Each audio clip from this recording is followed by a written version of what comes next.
Conservative pick. Get ready to make some money.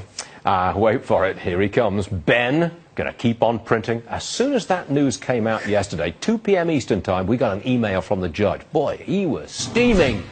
He's here. Judge Andrew Napolitano. You know, I was in the D.C. Bureau yesterday, and everybody was commenting, and you eventually did as well on Neil Cavuto. I think you really agree with me, but you don't want to admit it for the sake of this conversation, that the market had a remarkable turnaround when Ben Bernanke unexpectedly announced that as a swan song to his friends who like cheap, easy, free printed cash, a.k.a. the Wall Street crowd, he would buy another $85 billion worth of bonds, basically creating that money out of thin air. This will produce a bubble. This is artificial. How is this money going to be paid back? How can we possibly claim this is prosperity when we're passing along printed, valueless cash from a bank that has the authority to do this to the pockets of profit takers on Wall Street? May I explain? Sure. You say, how will this be paid back? It doesn't get paid back because it's not borrowed money. The Federal Reserve has a big chunk, hold on, it's got about $3 trillion in the coffers, right? Because it's been putting it out there. It's been buying paper and paying money for it. That puts money into the economy. Where did it get that $3 trillion? Hold on, it prints it, hold on. Now it's got $3 trillion in the coffers, and when it wants to reverse that, it starts selling the paper that it's got, pulling money back in. It replaces it. Got it? This will produce another unsustainable bubble, an artificial, government-orchestrated, unnatural accumulation of assets in a place where it doesn't belong. You said that. You said that.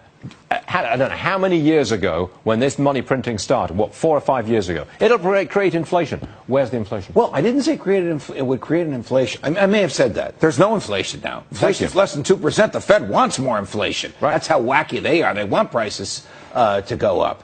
But it did create a bubble, and it will create another bubble. Where's the bubble? Which bubble? I created the bubble of 2008 was a housing bubble, not orchestrated by the Fed, but orchestrated by the government manipulation of the market. Lend money to whoever you want, and we'll buy the mortgage. You think take all the profit you want because we'll print the cash. That is unsustainable. Is this a stock market bubble? Identify the bubble. I can't exactly identify the bubble, but I can see something coming when profits are taken on artificial cash. Suppose Janet Yellen stops the printing. What will our friends on Wall Street do? Down, down, down, down, down. I will tell you this. I've done extensive research. And the last 2 times the Fed hiked rates, we pulled back one time 7% and the other time 5%. Then we turned around and we had rallies of 44 months and 70 months.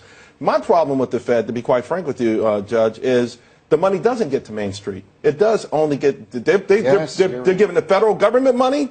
And they're giving the big banks money. And they're giving big banks money. Correct. But people watching this show haven't gotten a crumb out of that money.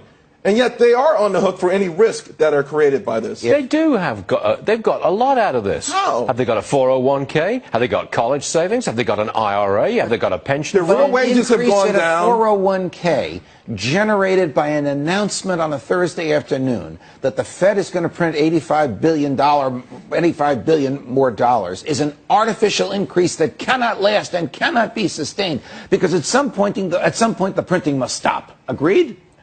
At some point, the printing must stop, and it will be. Otherwise, all the cash we have will be utterly valueless. That's your prediction. Well, it's not my prediction. Yes, it is. It's like saying 2 + 2 equals 4 is your prediction. I think if they keep printing $85 billion every month, eventually what's in our pocket will not be able to buy a loaf of bread. And the irony, of course, is that they want it to be worth less. Yes. They want it to be worth less so that multinational corporations can compete on the global market and that kind of manufacturers can compete. We can't have it both ways. Do you share Bernanke's goal that he wants more inflation? I'm not the subject of this discussion. Oh, okay. Right. I'm just the moderator between You've actually brought the two of us very close. My skepticism about the Fed is far deeper than Charles. His understanding of the evils of the Fed is far greater than mine. Listen, I'm just saying, I wish the Fed, I'm with you in a sense that I wish the Fed didn't exist. I think the idea of these soft landings, and let's face it, this is what we're always trying to do in this country, engineer a soft landing. Okay, if Bernanke had laryngitis and didn't speak yesterday or took the day off, do you think the stock market would have gone up after 2 o'clock? I don't know.